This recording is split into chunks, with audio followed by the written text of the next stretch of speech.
BKN panggil Pemkab Pangandaran setelah adanya laporan dugaan pungli dari guru bernama Husein Ali.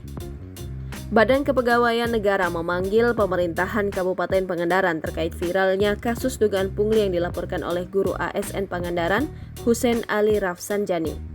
Sebelumnya BKN juga telah memanggil guru Pangandaran Husein Ali guna mendengar laporannya soal dugaan adanya pungli di instansi yang menaunginya.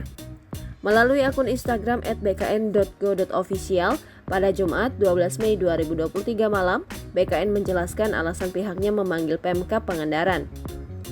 Pemanggilan ini digelar untuk menindaklanjuti secara menyeluruh terhadap adanya dugaan pelanggaran dari kedua belah pihak.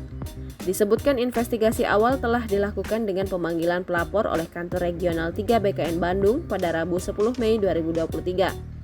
Kini investigasi kedua dilakukan oleh Kedeputian Bidang Pengawasan dan Pengendalian BKN di kantor BKN Pusat.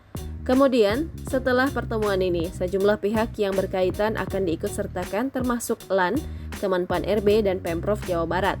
Sebelumnya, Husein Ali Rafsanjani telah bertemu dengan Bupati Pangandaran, JJ Wiradinata. Bupati Pangandaran, JJ Wiradinata menyampaikan perbincangan dari hati ke hati dengan Husein sudah dilakukan.